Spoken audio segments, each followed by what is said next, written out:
I was born in eastern Colorado, out on the plains. I come from a long line of farmers, uh, German, Irish by blood.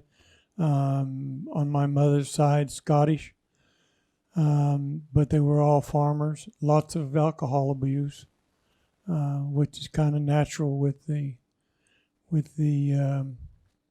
kind of people that you deal with, the communities of Germans and so on, German farmers. You're going to have lots of beer around.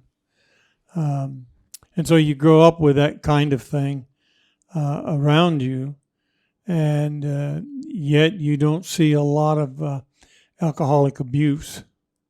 Uh, what by our modern standards would be, several of them would be alcoholic, but their drinking was confined to pubs and home, lots of home brewery type things, but mostly farmers, garden farmers. My grandfather was a garden farmer. I know about plants. We used to do plants differently than they do them now. Putting up hay, the whole thing that it comes with a farming field of working with horses and not tractors. My grandfather would not have a tractor, so we did it all with mules and horses. Um, Finally, my dad to pull away from the farm. Um, we went to Utah, out outside Ogden, Utah, a place called Layton. And he went to work for Hillfield Air Force Base, where I entered into the kindergarten in the first grade. He was a government worker on the base. We had also German prisoners that he worked with. So he was in charge of supervising German war veterans, war prisoners. When you take that concept with the way our prisoners are taken care of, you see, well, this is weird. When we finally went back, when my dad was drafted from Utah, we went back to Colorado. I had an uncle that lived down in Hawley who had Japanese war prisoners and Japanese who were Americans who had their property taken away from them and were in concentration camps. And we had them down there. They worked on the fields. Other than the shame of what was done to them, they were treated really well, provided for. They would come out. Our farm was one of the cleaner farms in the whole area because they're clean. Ain't no weeds on a Japanese farm. Zero, zilch. And so you learn something about you actually learn from them the concept of what it means to work. You work. You don't get nothing unless you work. And there is no place for laziness or mediocrity or, you work. Regardless if you're a prisoner or not, you are obligated to do this. As a prisoner, you do what you're obligated to do. You're conscious about what it is to fulfill a commitment. And so they were really good at what they did and very loyal. And then to this day, you will see that in the Orientals. That kind of loyalty still exists. They don't have near the problems with divorce like we do, or children. And we have much more of a problem. Their education level is much higher than ours. They would make California a sub-zero educational state, just Japan itself. So I'm just kind of like rambling off there. These are some of the things I learned early in life that I think has set the standard for my value of life. And I think I've gleaned more from others than I have even from my own family. I come from street fighters. That's what they like to do is fight. And so I grew up fighting it just seemed to be like a natural thing to do. So consistency. I had some really good coaches in school who taught me how to be dedicated, how to commit, how to pull down when your side hurts, and keep going. And when you want to stop, when you want to say down, I quit. Coaches that come along and pick you up by the shirt and say, no, you won't quit. You run more. And that's what makes a winner. So when I finished high school, I was an all-star basketball player. I ended up getting the Babe Ruth Sportsmanship Award because my commitment to the game. I wished I could have learned my commitment to studying, but to ball, to baseball, to basketball, I knew how to commit. I knew how to drive. I knew how to win. I knew how to be a winner. But one coach taught me you cannot be a winner until you learn to be a loser. Because I was really upset over, I had the winning shot in my hands and missed it. It went around the rim and fell off. If it had fell in, it would have been the winning shot. We'd have won by one. I was really upset. And he says, you can't be a good winner. And I was talking about we could win. And he said, you can't win until you lose. And so I learned a really good lesson in high school from a coach, gone to be with the Lord now, who dedicated his life to making young men who were rebellious, fighting troublemakers like me, to becoming,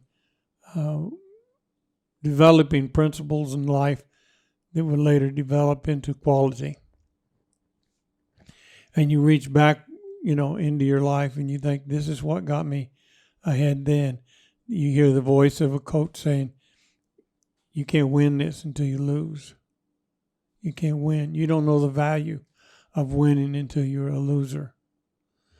And you can twist that a lot of different ways, and I've heard it put out by a lot of different really good athletes who said something very similar to the same thing. So that's what's got me going. But a hot temper has always caught me back. It's caused me lots of trouble. It's caused me rank. It's caused me positions. It nearly cost me a marriage. Hot temper, fighting, just mixed with drinking, just isn't a problem solver. It's a problem maker. And geez, I've been near death. I don't know how many times. I should have already been dead. My sister says 14 times. I've been in several motorcycle accidents, serious motorcycle accidents, car accidents. I've raced drag strips. I was involved in motorcycle racing. My dad was a championship motorcycle racer. I think I got a trophy up here somewhere. I don't see it right now, that he won one year. But those are things that have nearly, typhoid fever, different things that have almost cost me my life. Cancer. This one might get me. It's looking pretty good. But we'll talk about that another time. But that's the way I come up. I got married. I shouldn't have got married. I just got married. And to be quite frank, I got married so I wouldn't have to hustle anymore. I found somebody who'd say yes, and I just was out on a date, and I said, I'm going to ask you to marry me, and it's going to be a one-time thing, so say yes or no. And she said yes. Well, even though we were married 40 years, it wasn't really a good marriage. I loved her. She's the love of my life. But she never really loved me. Out of that came 5 children. All have done well. 3 of them are involved in church ministry. The others are just out there. They're out there doing things that are ungodly and whatever. We don't see eye to eye. Matter of fact, they don't have a whole lot to do with me at all. So it's too bad you can't choose your fathers. Huh? You pick a different one. But I love my kids. But we're just worlds and worlds and worlds apart. We're as close as the Earth is to Satan or Saturn. So, I just pray for my kids. They're good kids. One's a very popular contractor. He's done real well in the contracting business. One is in the printing lead foreman, whatever you want to call him. Another one is a lawyer. One is a special ed teacher. One just went back to school to be a supervisor for nursing home kitchens. So they've done well, without not a lot of help from me. So where are you at now? Where am I at now in my life? Yes. Oh, I'm a Christian now. That happened after I got out of the service. I just went off the edge of the earth. Come home, my clothes is on the front porch. It's over. I went to the mountains and said, if you're really a God, then reveal yourself to me. Come down, and I told my wife's pastor, I said, this is what I did. And he said, well, it sounds to me like you had an encounter with God. And so he led me in the sinner's prayer, baptized me. About a year or two after that, I surrendered into ministry. Was selected to go to the Highway Patrol. I was number one person in the state of Colorado appointed to the Highway Patrol. They hand carried my appointment from Denver to my home, 250 miles by hand, from patrolman to patrolman, and never saw the mail. 7 o'clock one morning, they're standing there saying, this is your appointment to the Highway Patrol. I was also appointed to be a motorist patrol, which is motorcycles, which is a really good deal because your pay is higher. You get 2 sets of uniform, 2 different full sets of uniform, all furnished by the state. My pay grade would have went up 4 times what it was. And I was all ready to go. And then I felt my call to go into ministry, and I went to seminary instead. I first went to Bible school and then to seminary, Louisville, Kentucky. Raised a family, went to school. I worked as many as 2 jobs and went to school at the same time. While my wife worked as well. We hardly ever seen each other. I went 12 years without insurance, so my kids were, really unprotected. I had a doctor in Brownstown, Indiana, who did all my doctoring for free because I didn't have insurance. And when the kids went to the hospital, Russell had asthma real bad. Whenever you go in the hospital, the doctor picked a tab up on me. So I had those kinds of things happen. I'm very fortunate that we didn't have any serious kinds of diseases that we couldn't afford to handle. Because I went 12 years without insurance. Finally got a church in Nebraska that,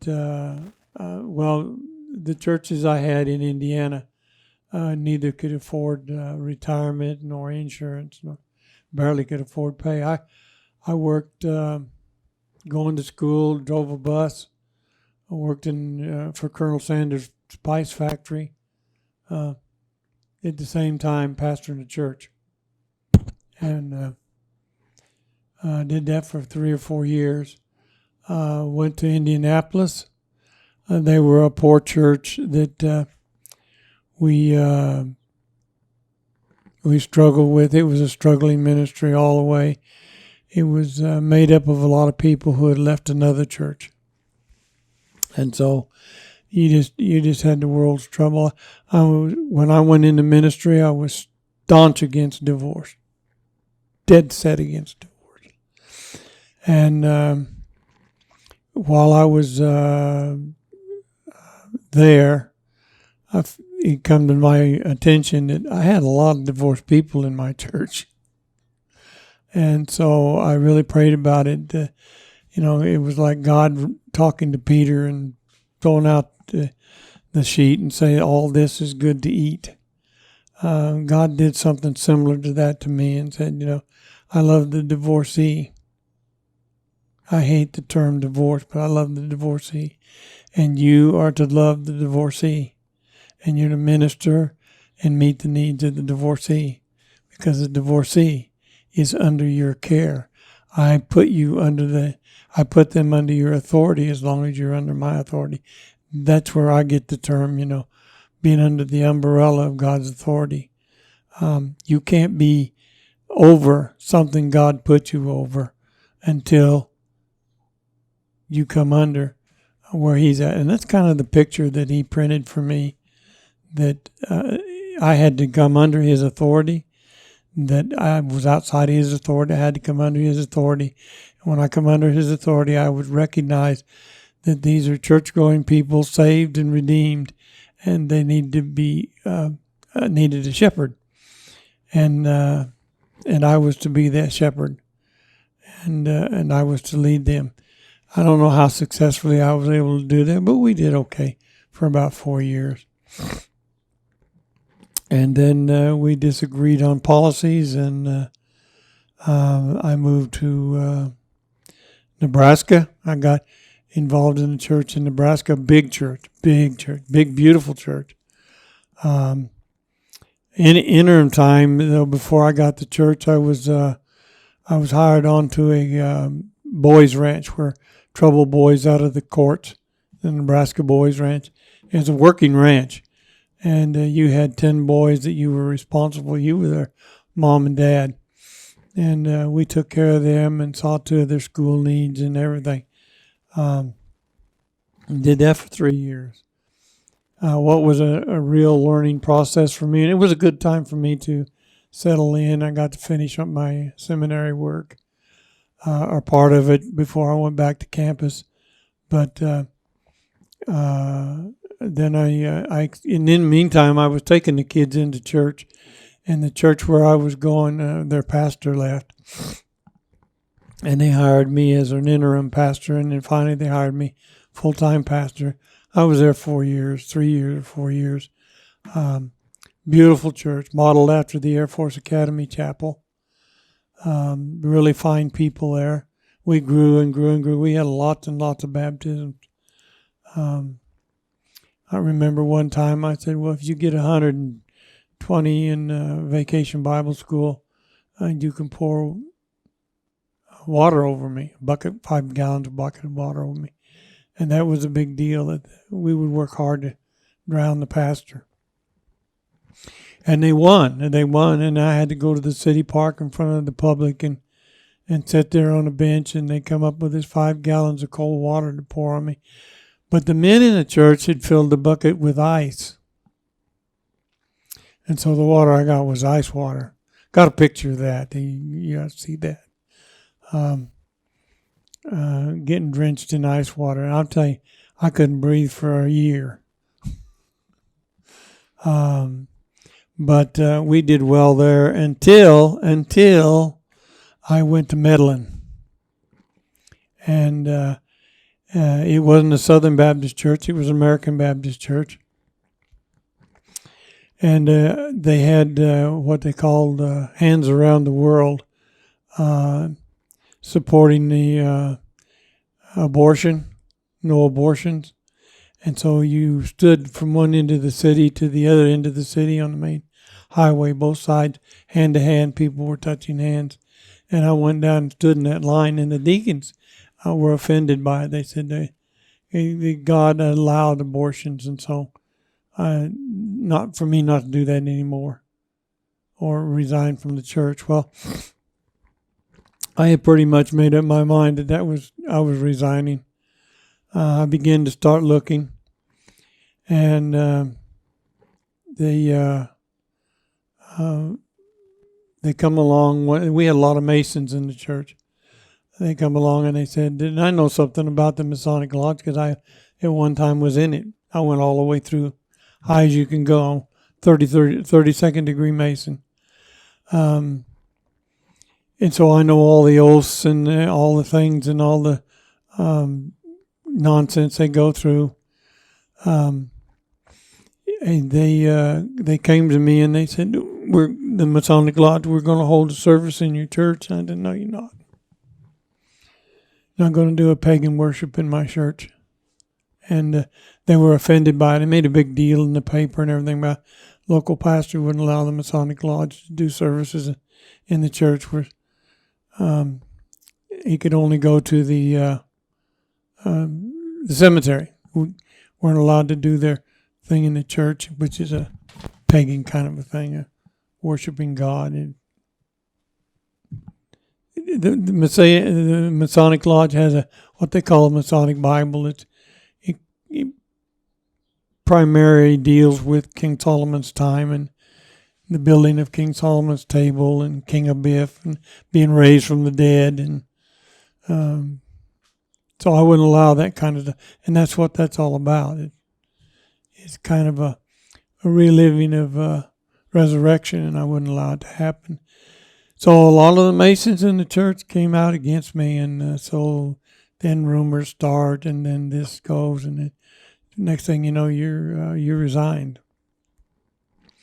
And I didn't have anywhere to go, so I went to work for a man in town and began a furniture store in Chadron. And I ran that for 2 years, fairly successfully. As a businessman, I've become acquainted with Kiwanis.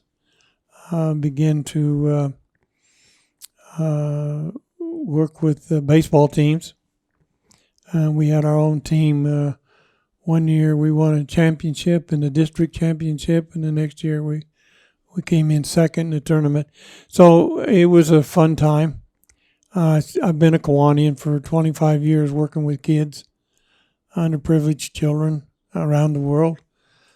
So I've had quite an experience with helping people overcome difficulties. I was 38 years in the motorcycle ministry.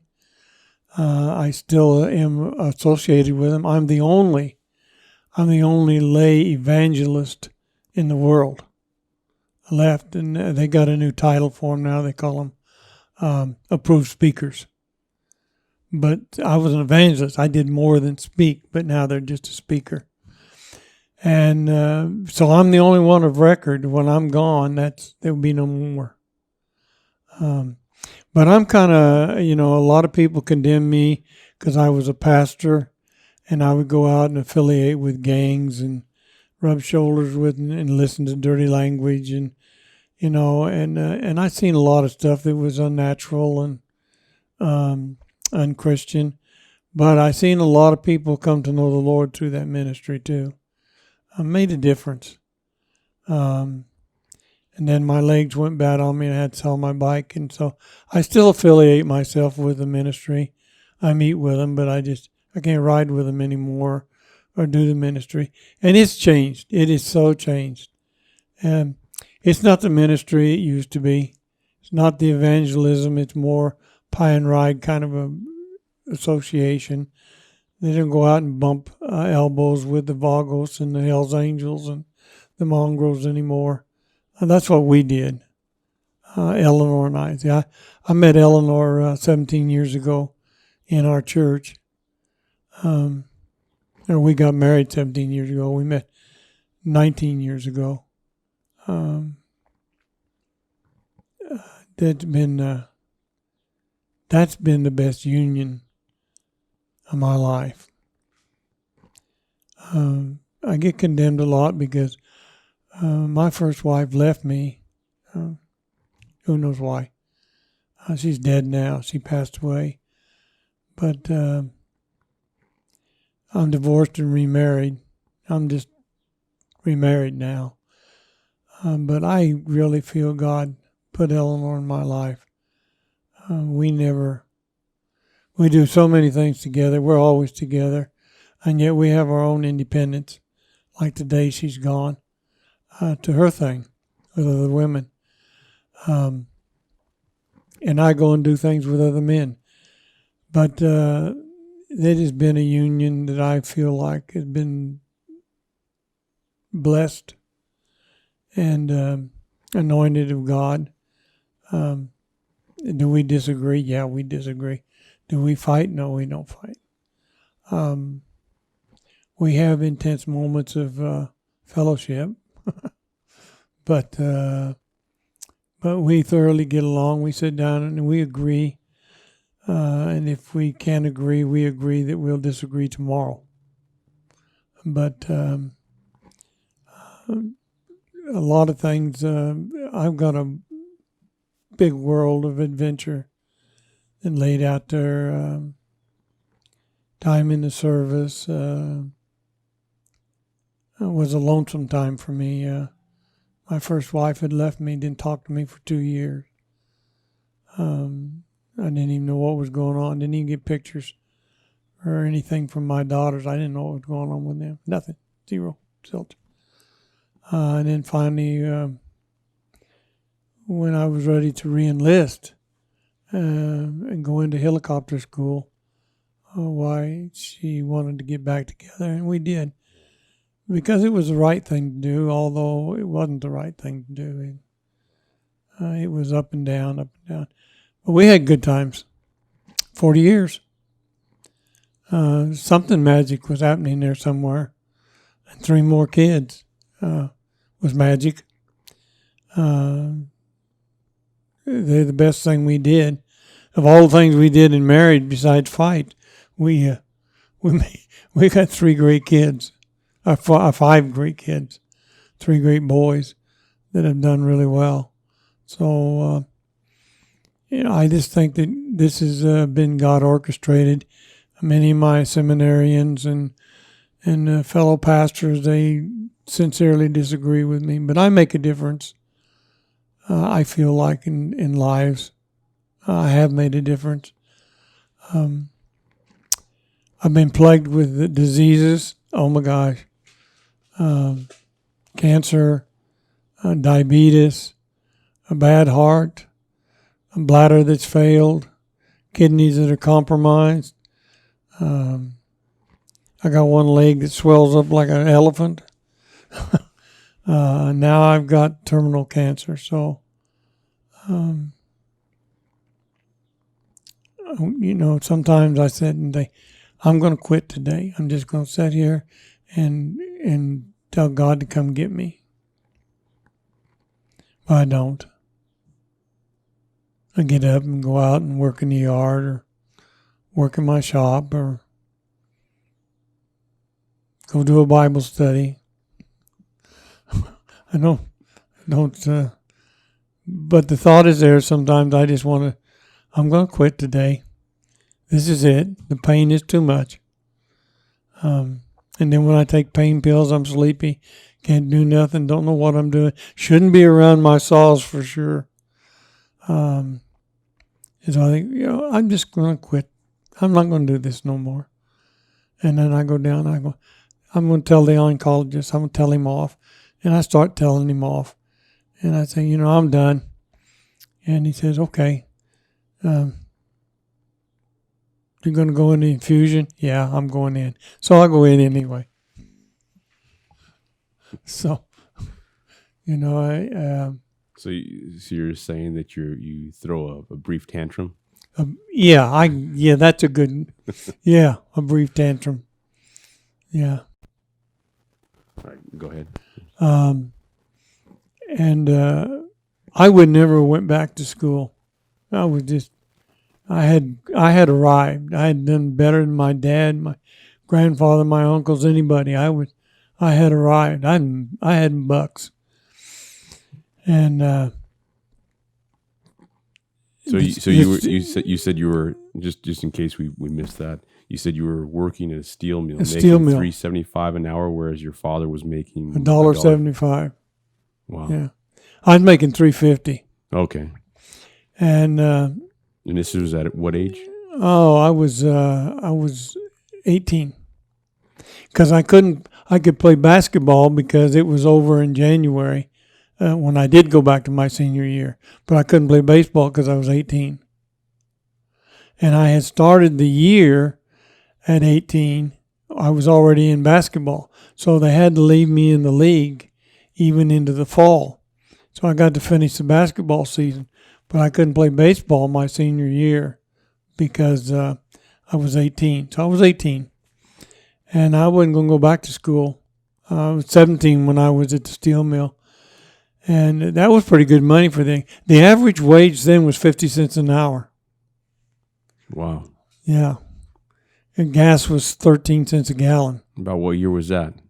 And that was in 1953. 54, 55. I graduated in 57. When I was in the service, I was a corporal over 2 years, which brought me to $150 a month, and that's room and board, and gas was still 13 cents a gallon. So, cigarettes, you could buy a whole carton of cigarettes for $1.25. So what'd you do in the military? Why did you join? I was drafted. Joining wasn't a choice. I was drafted, and I was in and then sworn in and everything. And they said, well, your father, we're not taking fathers. Eisenhower said, you're going home. And I said, no, you know what? I packed up all my stuff. Everything's in storage. My family's with her family. I ain't going nowhere. They said, well, you have to. You can't go in the Army. We're not going to take you. A colonel came out and he said, you want to volunteer for the draft? And I said, what's the difference? He said, well, if you volunteer for the draft, you can go right now. And I raised my hand and said, yeah, I want to volunteer for the draft. He swore me in, put me on a bus and sent me to Fort Carson. Now, all the other guys that were going to go in the service anyway, they got sent home for 6 months. But they sent me, I was out of there. And So which branch did you go through? Army. What did you do there? In the Army, I was a supply sergeant. Most of the time, I was in S3 and S4, which you become a really popular person when you're S3 and S4 because you have access to. If a sergeant blows it in his count, like for instance sheets, which is the common thing to come up missing. If that sergeant can get you 5 pounds of sugar and a 3-pound can of coffee, you can go out to property disposal and make up 100 sheets easy. No big deal. So you become a very important person. Colonels, I had a general call me and say, I want you to drive for me. And I wasn't going to stay in the service. But I had been handpicked by a 2-star general to be his personal driver. Why do you think that was? The way I dressed, because I was conscious about my dress. I had all my uniforms tailored. Instead of just wearing them laundered, I had them sent to the quartermaster and pressed, which cost me $1.25 a month. Big deal. Because I was sharp. I was a sharp soldier. And conscientious. I was a good soldier. I only got in trouble one time. I got an Article 15 for a fist fight in the barracks. Probably wouldn't have got that if he hadn't pulled a knife on me. And so I pulled a knife on him. And it cost me an Article 15, which at that time an Article 15 meant you was confined to the post for 30 days. The rest of the time I had free liberty. After working hours, you could go downtown anytime you wanted to. Get drunk, do whatever you did. I had a great NCO club downtown. But anyway, the only time I got in trouble in the service, I ended up with a good conduct medal. I had a expert medal in M1 rifle and pistol, sharpsmanship medal in carbine. Then at the end of my service, they extended my time. So instead of 2 years, on a draftee, I was held over for 4 years because we went to Germany and the Russians wouldn't let us go to Berlin. So we went to Germany and then they sent us back to Fort Sill, and then, but I ended up doing 4 years anyway. I got to go home most of that 4 years, but I was still in until, so I was in from 1959 to 1964. And what was it like in the world during that time? We were doing Vietnam. Well, it's the early part of Vietnam. 64 is when it escalated into Agent Orange and all that other stuff. Even though, but see, I was in at the first of when there was, if you wore your uniform, like I was at the end of my time, so I started wearing my fatigues to work. You didn't do that. You got spit on, cussed at, things thrown at you. So I was in at the beginning of that kind of turmoil in America in 1964. But the rest of the time was a pretty smooth period in there. We had troops that went to Vietnam, but they were advisors.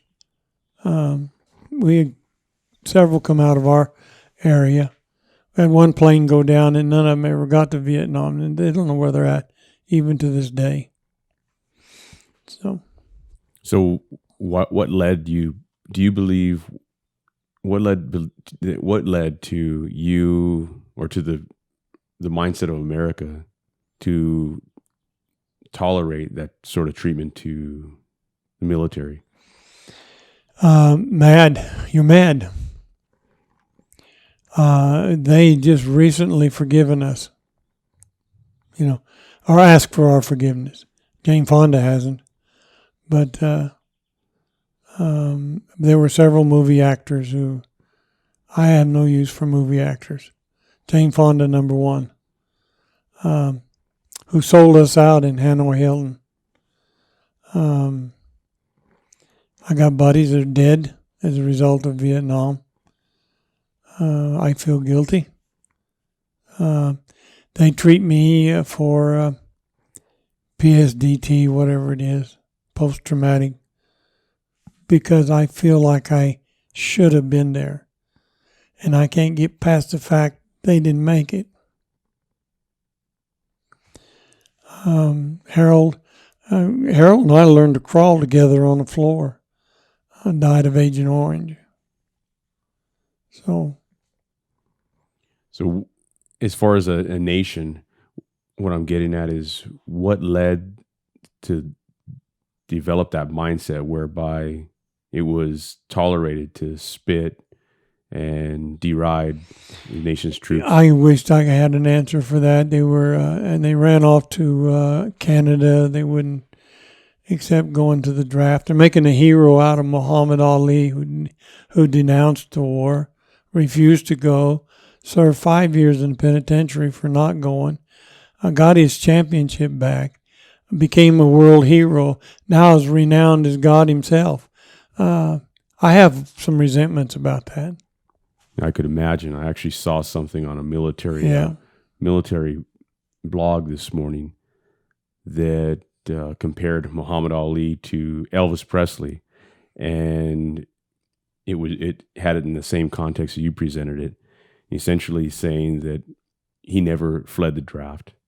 So I can see that. Yeah, and Elvis didn't. And those who knew Elvis, I had a bunk buddy, that was with Elvis in a tank division in Germany. He said Elvis came to the barracks one day. He lived off post. Elvis came through the barracks, and he was laying there, and there wasn't nobody in the barracks but him. And he said, "What are you doing?" He said, "Oh, I'm just taking it easy. Why ain't you downtown with your buddies?" He said, "I don't have the money. It takes money to go downtown." And he said, "Well, you come with me." And his family took him in the limousine. And he said he spent the rest of his time in Germany running around with Elvis in the limousine. So there's another look at it. Elvis really didn't have it that bad either, but he served. And so my thumb up is he served. I don't care if he had it easy. He served. I didn't have it so bad. I ate good. I had clean clothes. I slept in a warm bed. So you can't condemn a man for doing good or having it good. I had it good. I had it made because I was a supply sergeant. They people took care of me. So where do you draw the line here as to who you're going to condemn but Ali wouldn't go. Sometimes his statements are justified. He's a slave. He come from a slave family, a deprived people, persecuted people. Wasn't going to go over and kill persecuted people. That was his thing. But it was, to me, he was a coward. That's it. He could have went. He would never have seen battle. He would have never had to kill anybody. They would have put him in some kind of a program where he just went around and entertained troops and kept their morale up. He never would have seen any combat. He would have had it made. And he would have been a hero. Then he would have been a real hero. But he's not now. He's a fake hero. Do you think that what you're saying resounds greatly with people nowadays, or perhaps people from your generation? Oh, yeah. Well, from my generation, I know 2 vets in the church that feel this way. Who came to me about it Sunday? Yeah, what do you think about making a hero out of Muhammad Ali? You know right away where they're coming from. I forgive him. I don't resent him. They're making a hero out of him. He had been what can you say to a man that overcome all these things, comes back and beats champion? He's been a role model for children. He's kept kids off the streets and away from drugs by getting them in the fight game. The fight picture is what it is today because of him. He made it what it is. It's a moneymaker. It wasn't before. Joe Louis retired bankrupt. So, there wasn't money except for the gamblers in fighting. Muhammad Ali made it a sport. I'll give him that. He made it an honorable sport, and he saved a lot of kids from the streets through boxing. Women are boxing now. I just helped sponsor a young girl that's boxing, 9 years old. Can you imagine? She's going to the Olympics, Junior Olympics. I mean, how do you want to look at it? If you look at it like Christ wants you to look at it, you forgive that he was an idiot and a trade coat, and you forget all those kinds of things. You see, what he did was not as bad as what they did to Christ, and Christ said, "Father, forgive them, for they know not what they do." How are you going to top that? So you got to say, you got to look, okay, what is Muhammad Ali? Why are they hailing him as a hero? Because in a way, to a whole lot of people in America, he is a hero. And justifiably so.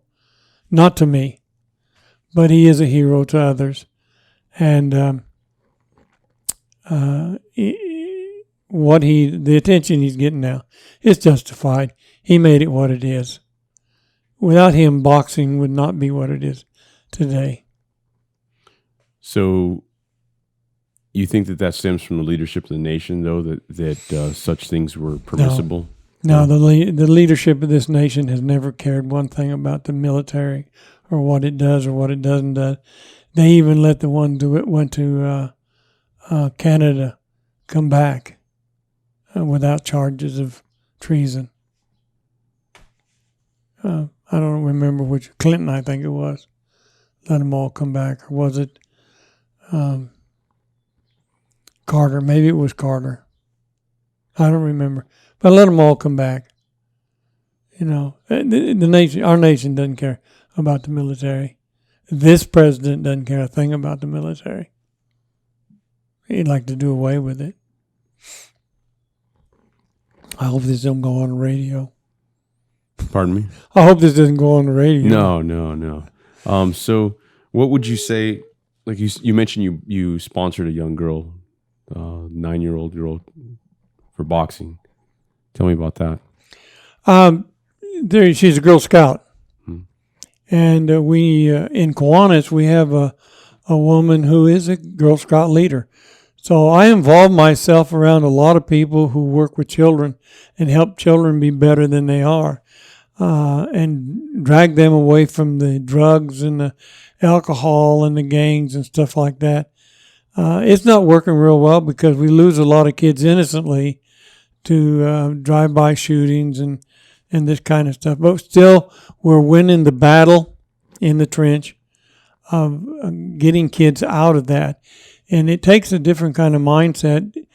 You got to look past whether they're Mexican or Negro or Japanese or Hindu or Muslim.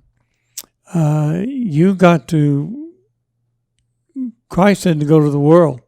He didn't say, but not the Muslims, they're a bunch of idiots. And they don't pay any attention to me, so don't go to them. That's not, he said, to the world. For God so loved the world, all the world.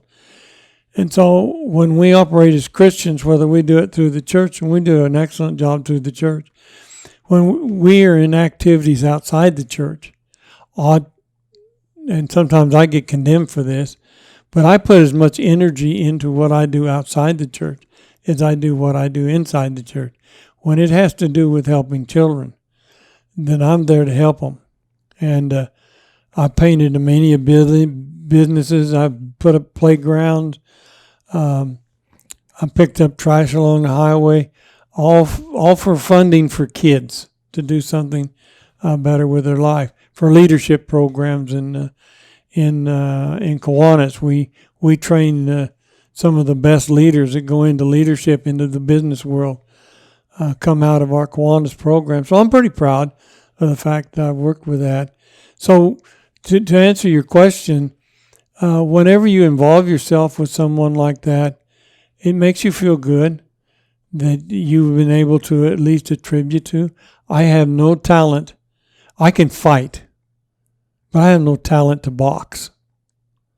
My dad boxed. He wanted me to be in Golden Gloves. But I have no talent for boxing. I get mad and fight. And so, but I appreciate, and at first I thought, boxing's not a woman's game. It shouldn't be in boxing. But then I seen Muhammad Ali's daughter and their testimony, and many others who have been successful women through boxing. And my big thing with women in boxing is their beauty goes. Well, it hasn't. Their faces are not tore up like men. Their noses are cauliflowered out, and it didn't happen to women. But she's a Girl Scout, and I appreciate what her leader is doing. Is a friend of mine. And she said she's trying to earn money to go to the Junior Olympics. She's got to come up with quite a little bit of money. And I did a project for Kiwanis for children. We saved a baby from dying every 9 minutes last year. I had a big part in that. I raised enough money to save 600 and some children, me and my wife. So I feel good about that. But I had a fundraiser. I had bought a bunch of See's candy and was selling it. $1.80 saves a child, and that's the cost of a candy bar. And I had 6 cases left over, and I donated them. I just gave them to her. said, here, you sell it, whatever you sell them for. It's money towards your goal to go to the Olympics. So that's how I got involved. What drives you to champion for children who are facing adversity? What single, or perhaps what type of events that occurred throughout the course of your early childhood or youth or young adulthood that really drives you to serve in that capacity? Did you ever do a Special Olympics? No. That will drive you for the rest of your life. That's it. So you look back upon some of your coaches, and you mentioned perhaps it was one in particular where you said he had a gift for transforming those boys who were brawlers and perhaps bad guys, if you will. Well, I don't know about that, but he had a gift for bringing the best. There you go. Out of the worst. And how did he do that? Give me some attributes that maybe helped him. Actually, it's a Christian way. I don't know that he was a Christian, but his yes was always yes, and his no was always no, and there never was any in between. It's this way, and it's this way, and it's not this way, and it's not that way. And when you put those principles into play, yes is always yes, no is always no. You can raise a family, you can win a ball game, you can go, even though you're defeated, you're not defeated, because you've never compromised yes and no. How does that translate onto the football field or soccer field or the baseball field? Let's just say basketball. That was my sport, and baseball. Sure. It translates that you can jump higher for a ball that's going over the fence than you can jump any other time. Why? I cannot tell you. That you can get at least 2 feet more clearance when that ball is within your reach, or you think it could be. Sometimes it's not, but you go for it anyway. Even if you miss it, the fact that you've accomplished that height, it's an accomplishment. What makes you... It makes you more conscious. You don't take bad shots in basketball. You do, but you're more conscious of that. You know the principles of basketball, that if I stand here in this position with the basket and I arch the ball correctly, it'll go through the net without touching the rim. If I hurry that shot, it might go in the rim, but it might bounce out.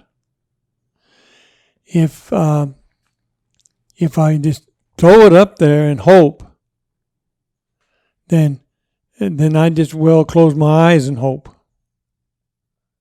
The skill is the discipline that you have to know that when you pull that ball up, that you're going to throw the right arch on it. And you won't let it go until you're fairly sure in your mind you may miss. You don't always hit. But you've done everything that you can think in a second to do to make that ball go through the basket. And then you run back down the fall to defend your position against that ball being picked up and brought back. You continue to do that when your side hurts and your feet hurts and your nose hurts and your ears hurt. You know that I am not going to quit until the game is over. And sometimes you might be 10 points behind and there's no hope of winning. You don't quit. Is that where you're at now? Ever quit. Is that where you say you're at now? Yep. Never, ever quit. Where did you get that discipline from? Life. Who were some of the greatest individuals that coached you throughout the course of your life? Coach Corey. Hildebrandt was a good coach. I had a man in my life named J.R. Baker. He was quite a bit older than me. He's probably about 90 years old now. And he's still alive. And he was a hot rod enthusiast. And I was a hot rod enthusiast. Most of the kids wanted cars. I built hot rods when I was a kid. And I would go down and talk to him and learn things. He would teach me things. And then he got to where he'd take me on his truck with him. He drove for the Santa Fe Railroad, but sometimes they needed to get from La Habana to Pueblo, and they had to truck the freight to get it on the train, even though there were tracks between. They still had to have this trucking company. And he'd take me in a truck and talk to me about my temper and things that I ought to do differently than I did. I went with a girl. Her dad was a ditch rider who I didn't know till years later, and we didn't go together anymore. She married another guy, and he died. And I said, well, I'll read. She said, how come we never did really get serious? I said, well, your folks didn't like me. I was too wild. And she said, no, my dad thought you was the greatest basketball player ever. People like that. I run into lots of people who tried to influence my life. And then, when you think about what people are trying to do for you, it may take you a while to get it to soak in. I had college professors whom I admired that made a difference in the way I saw. I remember one time going to Dr. Childs and saying, Dr. Childs, I can't preach this. And Billy Graham preached it to 60,000 people, and 40 of them came down and got saved. He said, well, you're not Billy Graham, and God don't need another one. So you need to preach what you preach and not what Billy Graham preaches. He said, these messages are inside. You think God called you to be somebody else and to pattern your life and to steal their sermons? Another Southern Baptist preacher, Adrian Rogers, I sat down one time and said, I'd like to, this sermon's a good sermon. I want to preach it. And he said, I want permission to do it verbatim. And he said, if my bullets fit your gun, shoot it. So the influence of people like that. Adrian Rogers was probably the greatest Southern Baptist preacher ever. And I had the chance to sit across the table and talk to him.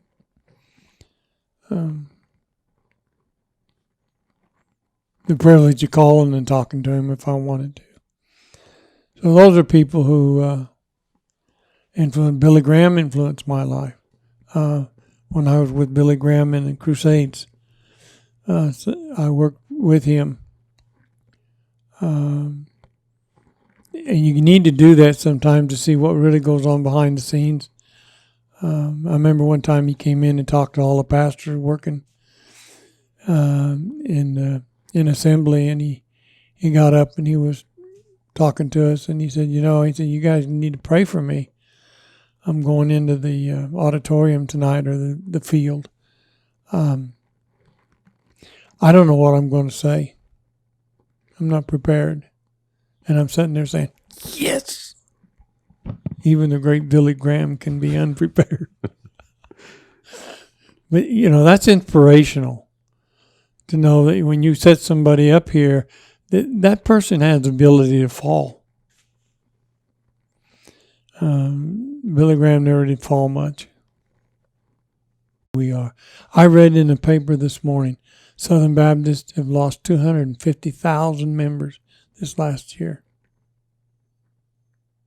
That's sad. Baptisms are down. Oh, I forget it. I got it here somewhere. Baptisms are at an all-time low in our Southern Baptist church. When's the last time you seen one in ours? So what are we doing wrong that it's not happening? What are we doing wrong that our church isn't full? What are we doing wrong? We're doing something wrong. We think we're doing things right.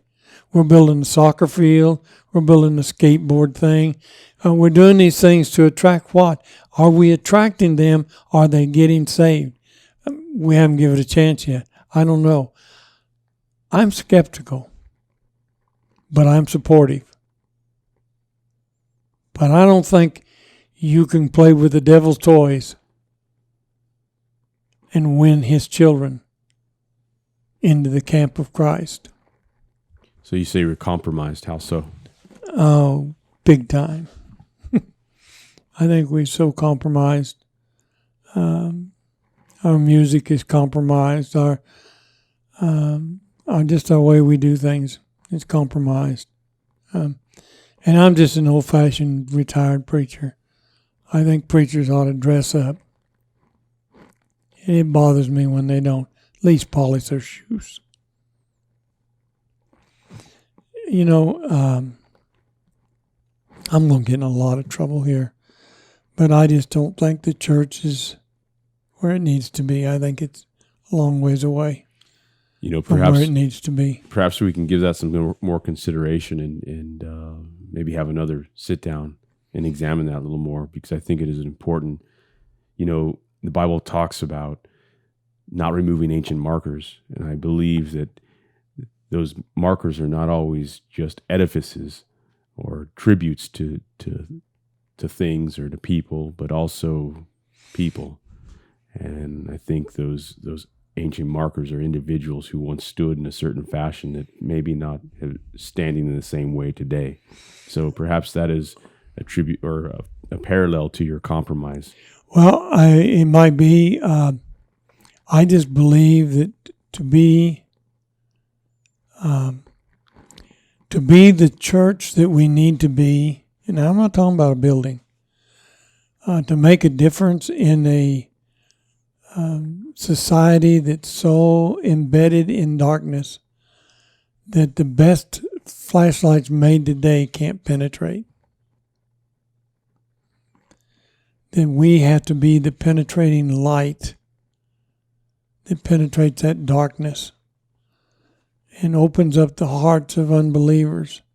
The papers is full of letters of people who don't believe and condemn. One lady I read all the time, Nancy Oswald, who is a renowned atheist, a Vietnam vet who became an atheist from a Christian on the battlefield of Vietnam. I don't believe that. I believe he's full of... I doubt he's ever been to Vietnam. That's judgmental. I'm going to tell you right now, and I don't know anybody that went to Vietnam that laid in a foxhole. It didn't say, "Oh my God, where are you?" Or walk through the jungle and have one of those banners come around and poke you full of spikes and kill you deader than a nail. It didn't say, "Oh God." He may not have meant it, but he said it. Or perhaps he didn't know who that God was yet, right? Who will ever know? And that is our mission, huh? Yeah. And those are the kind of things. See, I parallel life like the Vietnam War. We didn't know how to fight that war. We had no skills whatsoever of fighting a guerrilla war. And so we encountered things we didn't expect, and they killed us. They killed us because we weren't aware of them. Our society today is full of this kind of technology. When a teacher says, "I can't tell a student not to use his phone in class without being reprimanded by the principal," come on now.